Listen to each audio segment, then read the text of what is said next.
Shalom saudara, pada kesempatan ini kita akan membahas tentang pandemi dan akhir zaman. Pandemi COVID-19 sudah mengubah keadaan dunia ini, termasuk mengubah pemahaman orang percaya tentang akhir zaman. Banyak orang Kristen yang merasa kondisi yang sedang dialami ini seperti sedang menggenapi yang tertulis dalam Alkitab, terutama ayat-ayat yang berkaitan dengan akhir zaman. Hal ini diperkuat dengan beredarnya berita-berita spekulatif dan teori-teori konspirasi yang mengatakan bahwa pandemi ini adalah rekayasa sekelompok orang tertentu untuk tujuan jahat. Ada yang mengatakan virus corona sengaja dibuat agar semua orang menerima vaksin yang di dalamnya terdapat chip dan nantinya digunakan untuk memantau semua manusia. Hal ini kemudian dikaitkan dengan tanda antikristus 666. Jangan cepat percaya kabar-kabar yang kebenarannya belum dapat dipastikan, apalagi ikut menyebarkannya. Kitab Amsal menulis bahwa orang yang menyembur-nyemburkan kebohongan akan binasa. Saudara jangan terjebak dengan eskatologi surat kabar, yaitu mencocok-cocokkan antara berita yang ada di surat kabar dengan nubuatan tentang akhir zaman. Insan Pentakosta harusnya mengarahkan pandangan kepada pengangkatan, bukan kepada penganiayaan. Insan Pentakosta harusnya semakin giat mencari wajah Kristus dan bukan kepo mencari identitas antikristus. Karena kita sangat percaya Tuhan Yesus akan datang kembali dengan segera. Jika kita lihat urutan peristiwa akhir zaman sesuai yang tertulis dalam Alkitab, ada dua hal yang perlu kita perhatikan. Yang pertama adalah pengangkatan dan yang kedua tatah pengadilan Kristus. Sedangkan peristiwa yang lainnya akan terjadi tanpa ada andil dari kita.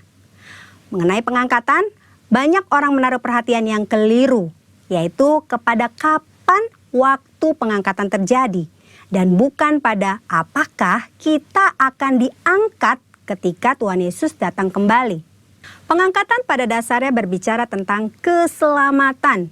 Jika kita yakin akan keselamatan kita, tidak perlu memikirkan kapan pengangkatan itu terjadi, karena kita pasti akan diangkat.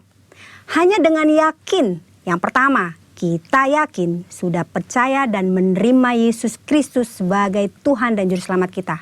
Yang kedua, kita yakin kita mengerjakan keselamatan dengan takut dan gentar akan Tuhan. Yang ketiga, kita yakin kita selalu hidup berjaga-jaga di dalam Tuhan. Kita semua rindu mengalami pengangkatan, namun tidak semua orang percaya akan mengalami pengangkatan dalam kondisi masih hidup. Contohnya untuk orang percaya yang sudah meninggal, mereka juga akan mengalami kebangkitan dan pengangkatan. Oleh karena itu, kita berjaga-jaga setiap saat, bukan karena tanda akhir zaman sudah tiba, karena kita tidak tahu kapan Tuhan memanggil kita. Berikutnya mengenai tata pengadilan Kristus. Semua orang yang diangkat tetap harus menghadap tata pengadilan Kristus. Tujuannya adalah untuk memperhitungkan pekerjaan pelayanan yang dilakukan. Pekerjaan dilakukan dengan motivasi yang tulus tentu akan mendapatkan upah. Sementara pekerjaan yang dilakukan dengan motivasi yang tidak tulus pasti tidak akan mendapatkan upah. Upah yang kita terima dilambangkan dengan sebuah mahkota. Mungkin kita berpikir, saya tidak membutuhkan mahkota, yang penting saya masuk sorga. Itu saja sudah cukup. Ini adalah pemikiran sangat-sangat keliru. Ada dua alasan kenapa kita harus menerima mahkota. Yang pertama, mahkota adalah lambang pemerintahan kita bersama Tuhan. Mereka yang menerima mahkota akan memerintah dalam kerajaan 1000 tahun, bahkan sampai pada kekekalan. Yang kedua, mahkota adalah lambang penyembahan kita kepada Tuhan. Dalam Wahyu pasal keempat, Rasul Yohanes melihat di surga ada 24 tua-tua yang duduk di sekeliling tata. Mereka memakai jubah putih dan mahkota emas di kepala mereka. Mereka melambangkan orang percaya yang sudah diangkat. 24 tua-tua itu tersungkur, lalu melemparkan mahkota mereka di hadapan tata sebagai bentuk penyembahan kepada Tuhan Yesus. Saat kita bertemu dengan Tuhan Yesus, mahkota yang kita terima akan kita persembahkan kepada Tuhan Yesus. Saudara, itu sebabnya jangan puas diri dengan berkata, yang penting saya masuk sorga. Tidak cukup hanya masuk sorga, saudara. Kita harus mengalami pengangkatan, masuk sorga, dan menerima mahkota. Tanpa mahkota, kita tidak akan memerintah bersama-sama dengan Tuhan. Karena artinya kita tidak punya apa-apa untuk kita persembahkan kepada Tuhan. Pandemi COVID-19 bisa jadi salah satu tanda kedatangan Tuhan Yesus yang kedua kali. Itu sebabnya mari kita berjaga-jaga, hidup sesuai dengan firman Tuhan, giatlah bersaksi untuk menuntaskan amanat agung. Agar kita diangkat masuk ke sorga dan menerima mahkota. Waktunya semakin singkat, saudara. Tuhan Yesus akan segera datang. Amin. Maranatha, Tuhan Yesus memberkati.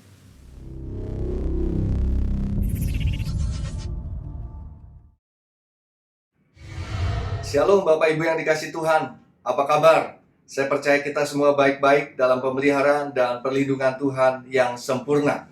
Hari ini saya akan menyampaikan tema mencari dan memikirkan perkara yang di atas. Untuk itu mari kita baca firman Tuhan dari Kolose pasal yang ketiga ayat 1 sampai dengan ayat yang keempat. Demikian bunyinya, karena itu kalau kamu dibangkitkan bersama dengan Kristus, carilah perkara yang di atas, di mana Kristus ada, duduk di sebelah kanan Allah. Pikirkanlah perkara yang di atas, bukan yang di bumi. Sebab kamu telah mati, dan hidupmu tersembunyi bersama dengan Kristus di dalam Allah. Apabila Kristus yang adalah hidup kita menyatakan diri kelak, kamu pun akan menyatakan diri bersama dengan Dia dalam kemuliaan. Amin. Bapak Ibu yang dikasihi Tuhan, ada dua alasan mengapa kita harus mencari dan memikirkan perkara yang di atas. Yang pertama ialah karena hidup kita yang sesungguhnya adalah di dalam kekekalan. Hidup kita yang sesungguhnya bukan hanya sekedar di muka bumi ini saja, tetapi ada kehidupan setelah kehidupan ini, yaitu kekekalan di sorga yang ada di atas. Dan yang kedua, karena waktu kedatangan Tuhan Yesus sudah semakin teramat sangat dekat, di mana kita harus mempersiapkan diri apabila kita mau diangkat bersama-sama dengan Tuhan Yesus ke surga. Ada beberapa ayat yang mendukung bahwa kita harus mencari dan memikirkan perkara yang di atas. Yang pertama ialah dalam Lukas pasal yang ke-21 ayat 34 sampai dengan 36, demikian bunyinya, jagalah dirimu supaya hatimu jangan syarat oleh pesta pora dan kemabukan, serta kepentingan-kepentingan duniawi, dan supaya hari Tuhan jangan dengan tiba-tiba jatuh ke atas dirimu seperti suatu jerat. Sebab ia akan menimpa semua penduduk bumi ini. Berjaga-jagalah senantiasa sambil berdoa, supaya kamu beroleh kekuatan untuk luput dari semua yang akan terjadi itu, dan supaya kamu tahan berdiri di hadapan Anak Manusia. Bapak Ibu yang dikasihi Tuhan, ayat ini mengingatkan kita supaya jangan fokus hanya kepada hal-hal yang duniawi di muka bumi ini saja. Ayat yang lain mengatakan, Mazmur 49 ayat 21, manusia yang dengan segala kegemilangannya tidak mempunyai pengertian, boleh disamakan dengan hewan yang dibinasakan. Apabila ada manusia-manusia yang dengan kegemilangannya di muka bumi ini tapi tidak mempunyai pengertian untuk kehidupan yang akan datang, kehidupan setelah kehidupan ini, maka dikatakan boleh disamakan dengan hewan yang dibinasakan. Artinya mereka akan kaget tiba-tiba mengalami satu kebinasaan. Ayat yang lain yang dituliskan oleh Salomo di dalam Pengkhotbah 2 ayat yang ke-11 dikatakan demikian, ketika aku meneliti segala pekerjaan yang telah dilakukan tanganku dan segala usaha yang telah kulakukan untuk itu dengan jeripayah, lihatlah, segala sesuatu adalah kesia-siaan dan usaha menjaring angin. Memang tidak ada keuntungan di bawah matahari. Apa yang Salomo tuliskan ini adalah dikatakan kesia-siaan ketika dalam kegemilangan, dalam segala sesuatu yang dilakukannya dengan jeripayahnya dan segala sesuatu yang didapatkannya di muka bumi ini dikatakan sebagai kesia-siaan apabila tidak memikirkan perkara-perkara yang di atas. Dan Yesus sendiri mengatakan demikian di dalam Matius 16 ayat yang ke-26. Apa gunanya seorang memperoleh seluruh dunia tetapi kehilangan nyawanya? Dan apakah yang dapat diberikannya sebagai ganti nyawanya? Bapak Ibu yang dikasihi Tuhan, ayat-ayat ini mengingatkan, bahkan Yesus mengingatkan, kalaupun kita semua mendapatkan di dunia ini yang kita inginkan, saudara, kita dapatkan, tapi kita kehilangan nyawa di surga. Untuk apa semuanya? Itu sebabnya hari ini kembali kita harus mencari dan memikirkan perkara yang di atas, yang mengerti dan percaya dan mau katakan amin. Haleluya. Nah, sebelum kita mengerti perkara-perkara yang di atas, saya ingin mengajak kita untuk mengerti perkara yang di bumi. Apa yang dimaksud dengan perkara di bumi? Yang tentunya harus kita hindari. 1 Yohanes 2 ayat 15-17 katakan demikian. Janganlah kamu mengasihi dunia dan apa yang ada di dalamnya. Jikalau orang mengasihi dunia, maka kasih akan Bapa tidak ada di dalam orang itu. Sebab semua yang ada di dalam dunia, yaitu keinginan daging dan keinginan mata serta keangkuhan hidup, bukanlah berasal dari Bapa, melainkan dari dunia. Dan dunia ini sedang lenyap dengan keinginannya. Tetapi orang yang melakukan kehendak Allah tetap hidup selama-lamanya. Dijelaskan di ayat tadi bahwa hal-hal yang dari dunia, hal-hal yang ada di bumi ini ada 3, yaitu keinginan daging, keinginan mata, dan keangkuhan hidup. Hal-hal tersebut bukan dari Bapa. Jadi Tuhan minta supaya kita tidak memikirkan dan tidak fokuskan kepada 3 hal ini. Sekali lagi, keinginan daging, keinginan mata, dan keangkuhan hidup. Apa yang dimaksud dengan keinginan daging? Di dalam Galatia 5 ayat 19-21 katakan demikian. Perbuatan daging telah nyata, yaitu percabulan, kecemaran, hawa nafsu, penyembahan berhala, sihir, perseteruan, perselisihan, iri hati, amarah, kepentingan diri sendiri, percideraan, roh pemecah, kedengkian, kemabukan, pesta pora, dan sebagainya. Inilah yang dimaksudkan dengan keinginan daging dan perbuatan daging itu yang telah nyata. Dan Tuhan katakan jangan fokuskan pada hal-hal ini. Mengapa demikian? Karena firman Tuhan katakan selanjutnya, terhadap semuanya itu ku peringatkan kamu, seperti yang telah kubuat dahulu, bahwa barang siapa melakukan hal-hal yang demikian, ia tidak akan mendapat bagian dalam kerajaan Allah. Artinya apa, saudara? Ketika kita hanya memfokuskan pada hal-hal yang di bumi ini saja, apalagi keinginan daging ini, maka kita tidak akan mendapat bagian dalam kerajaan Allah. Apa yang dimaksudkan dengan keinginan mata? Keinginan mata adalah ketika kita hanya selalu melihat kesalahan orang lain. Meskipun ada positifnya, tetapi yang kita lihat adalah hal-hal yang negatifnya dari orang lain dan mencari-cari kesalahan orang lain. Keinginan mata juga berbicara mengenai melihat barang, uang, orang dengan satu hawa nafsu yang tidak berkenan di hadapan Tuhan. Keinginan mata juga bisa diartikan sebagai melihat hal-hal yang berbau pornografi, yang horor, yang sadis, dan sia-sia. Inilah keinginan mata yang kita harus hindari karena tidak membawa kepada kekekalan di surga. Dan bahkan ini bukan dari Bapa, dan ini adalah dari dunia. Apa yang dimaksudkan dengan keangkuhan hidup? Keangkuhan hidup bisa diartikan sebagai merasa diri harus lebih daripada yang lain. Merasa diri harus lebih dihormati dan diperhatikan oleh orang lain. Merasa diri mampu dan tidak memerlukan Tuhan, sehingga tidak akan sampai kepada kekekalan. Itu sebabnya hari ini kita harus hindari hal-hal yang di bumi ini, perkara-perkara yang di bumi, yaitu keinginan daging, keinginan mata, dan keangkuhan hidup. Mari sekarang kita mengerti tentang apa yang dimaksud dengan perkara di atas yang kita harus cari dan kita harus pikiran.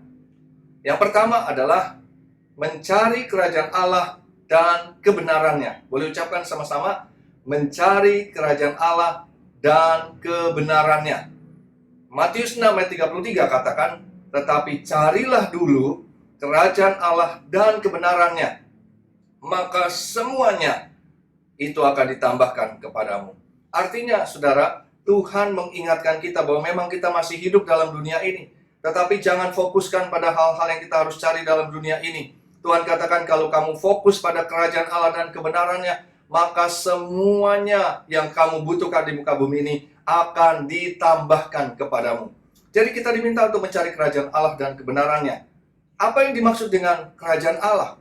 Firman Tuhan katakan dalam Roma 14 ayat 17, sebab kerajaan Allah bukanlah soal makanan dan minuman, tetapi soal kebenaran, damai sejahtera, dan sukacita oleh Roh Kudus. Apa artinya, saudara? Ketika kita diminta untuk mencari kerajaan Allah, kita diminta untuk mencari kebenaran, artinya setiap hari harus baca Alkitab, setiap hari harus merenungkan firman Tuhan, setiap hari kita harus menghafalkan firman Tuhan, dan terlebih lagi melakukan firman Tuhan. Kalau kita dahulukan ini, maka kita sedang mencari kerajaan Allah. Dan dikatakan bahwa kebenaran, damai sejahtera, dan sukacita oleh Roh Kudus. Kita diminta untuk mencari damai sejahtera. Artinya hidup berdamai dengan Tuhan. Jangan bikin masalah, jangan bikin hal-hal yang tidak berkenan kepada Tuhan. Jangan juga bikin masalah dengan diri sendiri sehingga kita bisa berdamai dengan diri sendiri. Jangan sakiti diri. Dan kita berdamai dengan sesama kita. Orang lain mungkin bisa bikin masalah dengan kita, tapi jangan sampai kita yang bikin masalah dengan orang lain. Kerajaan Allah bukan soal makanan minuman, tetapi soal kebenaran, damai sejahtera, dan yang ketiga, sukacita oleh Roh Kudus. Apa artinya ini, saudara? Artinya kita diminta untuk senantiasa bisa bersukacita dalam setiap keadaan, bersyukur, memuji dan menyembah Tuhan dalam setiap keadaan, apapun juga, enak tidak enak, baik tidak baik keadaannya, kita diminta tetap bisa bersukacita dan bersyukur kepada Tuhan, memuji dan menyembah Tuhan. Yang mengerti dan mau katakan amin. Nah, kerajaan Allah bukan hanya soal makanan dan minuman, tapi kebenaran, damai sejahtera, dan sukacita oleh Roh Kudus. Tetapi 1 Korintus 4 ayat 20 katakan juga, sebab kerajaan Allah bukan terdiri dari perkataan, tetapi dari kuasa. Apa artinya ini? Artinya kita harus dipenuhi dengan Roh Kudus. Karena Tuhan katakan kalau Roh Kudus itu turun ke atas kamu, maka kamu akan terima kuasa dan kamu akan jadi saksiku. Artinya kerajaan Allah adalah ketika kita dipenuhi dengan Roh Kudus dan kita memiliki kuasa, dipimpin oleh Roh Kudus, dikuasai oleh Roh Kudus, dan bahkan Roh Kudus mengerjakan perkara-perkara yang besar di dalam kehidupan kita. Itu arti yang pertama daripada mencari dan memikirkan perkara yang di atas, yaitu mencari kerajaan Allah dan kebenarannya. Hal yang kedua yang membuat kita harus mengerti apa yang artinya mencari dan memikirkan perkara yang di atas adalah mengejar kesempurnaan dan kekudusan hidup dengan menghasilkan buah roh. Boleh ucapkan sama-sama, mengejar kesempurnaan dan kekudusan hidup dengan menghasilkan buah roh. Bapak Ibu yang dikasihi Tuhan, kata kesempurnaan, kata kekudusan, kalau kita dengar, apalagi orang-orang Kristen, selalu menjadi tabu dan berkata, itu tidak mungkin. Apakah benar demikian? Matius 5 ayat 48, Yesus berkata begini, karena itu, haruslah kamu sempurna, sama seperti Bapamu yang di surga adalah sempurna. Tidak dikatakan, aku berdoa, mudah-mudahan kamu bisa jadi sempurna, atau aku berharap, semoga kamu bisa jadi sempurna. Tidak. Yesus berkata, haruslah kamu sempurna. Dan ukurannya nggak tanggung-tanggung. Seperti Bapamu yang di sorga. Artinya seperti Allah. Apakah tidak mungkin? Kalau tidak mungkin, Yesus pasti tidak akan mengatakannya demikian. Di dalam Ibrani 12 juga demikian, ayat yang ke-14. Dikatakan, tanpa kekudusan, tidak seorang pun dapat melihat Allah. Tanpa kekudusan kita tidak bisa sampai kepada kekekalan di sorga. Kenapa? Karena melihat Allah saja tidak bisa. Karena itu, hari ini hal yang kedua, mencari dan memikirkan perkara yang di atas adalah berusaha dengan sekuat tenaga untuk apa? Mengejar kesempurnaan dan kekudusan hidup dengan menghasilkan buah roh. Kata mengejar kesempurnaan ini artinya kita tertinggal dan harusnya kita sudah sempurna, tapi kita masih belum sempurna. Harusnya kita sudah kudus sesuai dengan apa yang Tuhan kerjakan, kekudusan di dalam diri kita. Tapi kita tertinggal, kita diminta untuk mengejar. Bagaimana caranya? Yaitu dengan cara menghasilkan buah Roh Kudus. Boleh ucapkan sama-sama, menghasilkan buah Roh Kudus.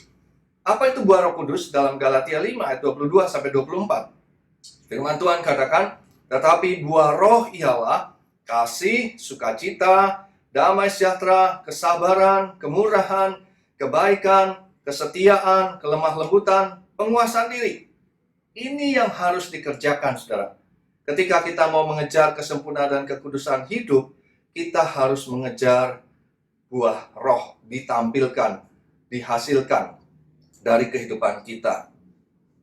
Apa artinya, saudara, ketika seorang mulai menyakiti kita dan kita rasanya kesal, kita marah, saudara, biarlah kasih ini muncul di dalam kehidupan kita. Saudara tahu ketika kasih ini muncul dalam kehidupan kita, maka kehidupan kita mulai mengejar kesempurnaan dan mengejar kekudusan. Sukacita, ketika dalam situasi kondisi yang rasanya tertekan, menekan, rasanya tidak enak dan membuat kita rasanya tidak bisa bersukacita. Tapi ketika sukacita itu kita munculkan dalam kondisi yang demikian, maka kita sedang mengejar kesempurnaan dan kekudusan hidup. Damai sejahtera, kesabaran, demikian juga penguasaan diri. Ya, ada orang yang memancing kita untuk jadi emosi, kita pengen marah sekali. Tapi ketika kita ingin menghasilkan buah roh ini dalam kehidupan kita, yang dikerjakan oleh Roh Kudus tadi, maka kita sedang mengejar kesempurnaan dan kekudusan hidup. Untuk apa gunanya? Yaitu supaya kita bisa sampai pada kehidupan kekekalan di sorga nanti. Firman Tuhan katakan ketika kita menghasilkan buah Roh Kudus dalam hidup kita, dikatakan tidak ada hukum yang menentang hal-hal itu. Tidak ada hukum di dunia ini yang menentang dan juga hukum di surga. Artinya kita akan diterima. Karena itu sekali lagi, mari kejar kesempurnaan dan kekudusan hidup dengan menghasilkan buah Roh Kudus. Saudara, yang ketiga, apa yang dimaksud dengan mencari dan memikirkan perkara yang di atas adalah menginvestasikan kehidupan kita untuk kekekalan. Boleh ucapkan sama-sama, menginvestasikan kehidupan kita untuk kekekalan. Dari sejak awal tadi saya katakan, ada dua alasan kenapa kita harus mencari dan memikirkan perkara yang di atas. Karena yang pertama, hidup kita bukan hanya di dunia ini saja, tetapi dalam kekekalan. Karena itu selama kita di dunia ini, mari kita menginvestasikan kehidupan kita untuk kekekalan. Apa artinya? Kalau saudara punya waktu, tenaga, pikiran, uang, harta, saudara investkan untuk kekekalan. Matius 6 ayat 19-21 katakan demikian. Janganlah kamu mengumpulkan harta di bumi ngengat dan karat merusakkannya, dan pencuri membongkar serta mencurinya. Tetapi kumpulkanlah bagimu harta di sorga. Di sorga ngengat dan karat tidak merusakkannya, dan pencuri tidak membongkar serta mencurinya. Karena di mana hartamu berada, di situ juga hatimu berada. Saudara perhatikan baik-baik. Di mana hartamu berada, di situ juga hatimu berada. Bukan sebaliknya, bukan di mana hatimu berada, lalu hartamu berada. Bukan. Tuhan katakan di mana hartamu. Jadi di mana hartamu kamu taruh, maka hatimu juga ada di sana. Kalau hartamu, pikiranmu, tenagamu, uangmu, hartamu itu kamu taruh di surga, diinvestasikan untuk kerajaan surga, maka hatimu juga akan ikut ke sana. Sebaliknya ketika engkau gunakan untuk dirimu sendiri, maka harta itu akan lenyap dan kita tidak mendapat apa-apa dalam kekekalan di surga. Kita perlu investasi tenaga, waktu, pikiran, uang, harta kita untuk Tuhan, untuk pekerjaan Tuhan, untuk sesama kita, banyak untuk masyarakat, saudara. Ya sudah pasti untuk keluarga juga, tetapi bukan untuk kita sendiri dan keluarga kita sendiri. Saudara, apalagi yang kita bisa investasikan untuk kekekalan? Kita bisa melakukan dengan cara mengerjakan segala sesuatu dengan segenap hati seperti untuk Tuhan. Kerjakan segala sesuatu dengan segenap hati seperti untuk Tuhan. Firman Tuhan katakan Kolose 3, 23 dan 24. Apapun juga yang kamu perbuat, perbuatlah dengan segenap hatimu seperti untuk Tuhan dan bukan untuk manusia. Perhatikan baik-baik saudara, ketika kita lakukan ini, firman Tuhan katakan, kamu tahu bahwa dari Tuhanlah kamu akan menerima bagian yang ditentukan bagimu sebagai upah. Di mana? Di dunia dan juga di surga. Kristus adalah Tuhan dan kamu hambanya. Apalagi yang kita bisa investasikan dalam kekekalan, yaitu mengasihi Tuhan dan mengasihi sesama. Dengan apa yang kita bisa lakukan? Mengasihi Tuhan. Firman Tuhan katakan Matius 22 ayat 37 sampai dengan 39 dikatakan, kasihilah Tuhan Allahmu dengan segenap hatimu dan dengan segenap jiwamu dan dengan segenap akal budimu. Kasihilah sesamamu manusia seperti dirimu sendiri. Dengan jalan demikian, maka kita telah menginvestasikan kehidupan kita bagi kekekalan. Hari ini, biarlah firman Tuhan ini kita bisa renungkan, kita bisa praktekkan dalam kehidupan kita. Kita diminta untuk mencari dan memikirkan perkara yang di atas. Kita memang masih hidup dalam dunia ini, tapi jangan hanya fokus pada kehidupan di dunia ini saja. Kenapa? Karena kehidupan yang sesungguhnya bukanlah kehidupan di dunia ini. Kehidupan di dunia ini paling lama berapa tahun, saudara? Ya mau 100 tahun, 120 tahun rasanya sudah tidak mungkin, 100 tahun juga sudah jarang sekali. Tetapi kehidupan yang sesungguhnya ada dalam kekekalan. Dan kita perlu ingat, kekekalan ada dua macam, kekekalan di surga dan kekekalan di neraka.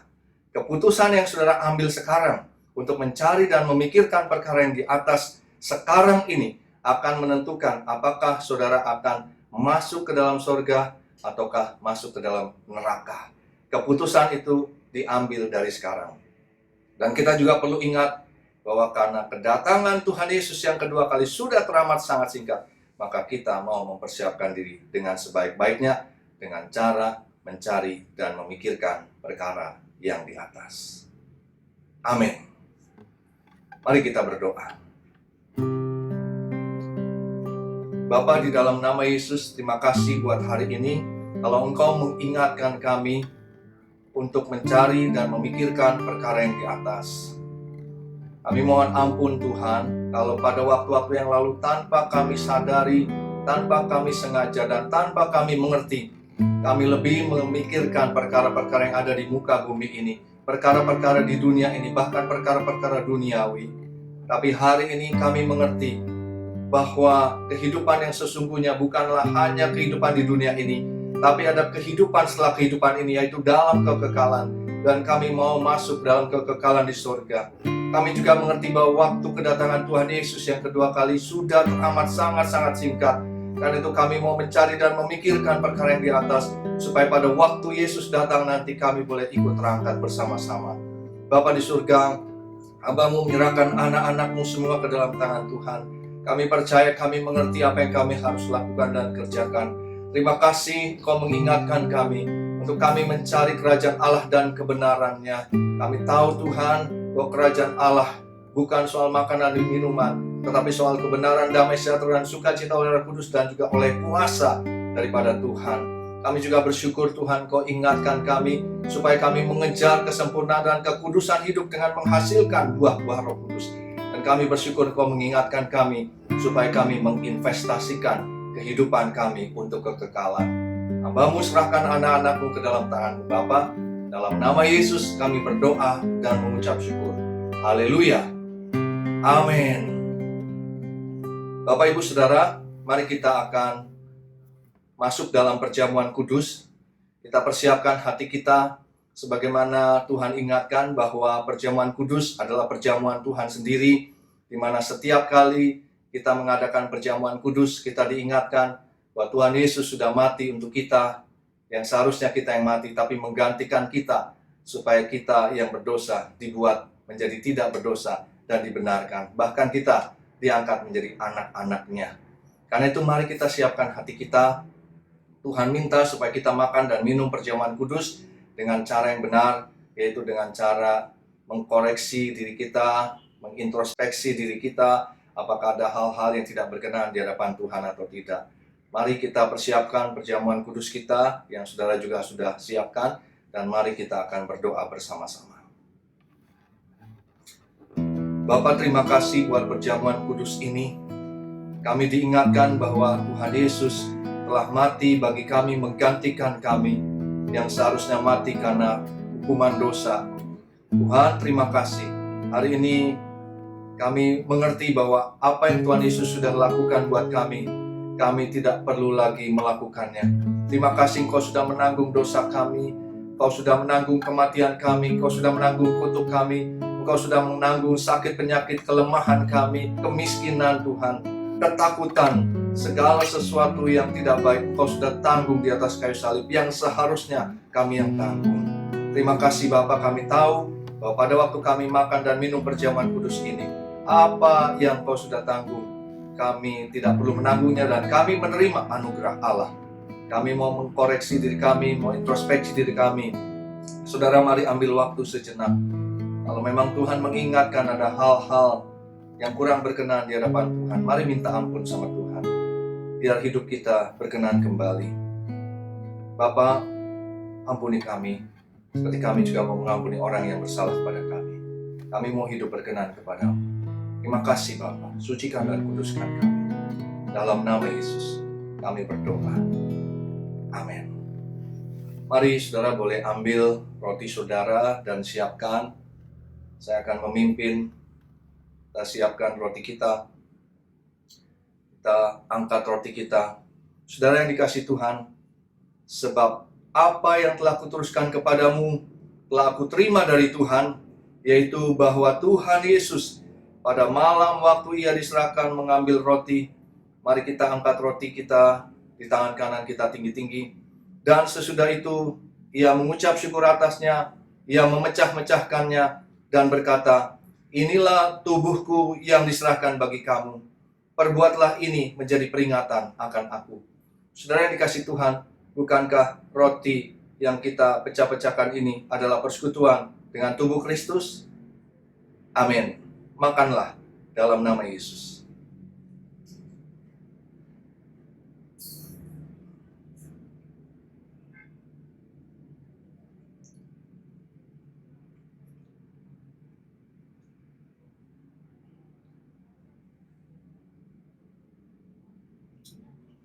Mari kita angkat cawan juga di tangan kanan kita tinggi-tinggi. Demikian juga Yesus mengambil cawan sesudah makan, lalu berkata, cawan ini adalah perjanjian baru yang dimeteraikan oleh darahku. Perbuatlah ini setiap kali kamu meminumnya menjadi peringatan akan aku. Bapak Ibu Saudara yang dikasihi Tuhan, bukankah cawan yang atasnya kita ucapkan syukur ini adalah persekutuan dengan darah Yesus? Amin. Minumlah dalam nama Yesus.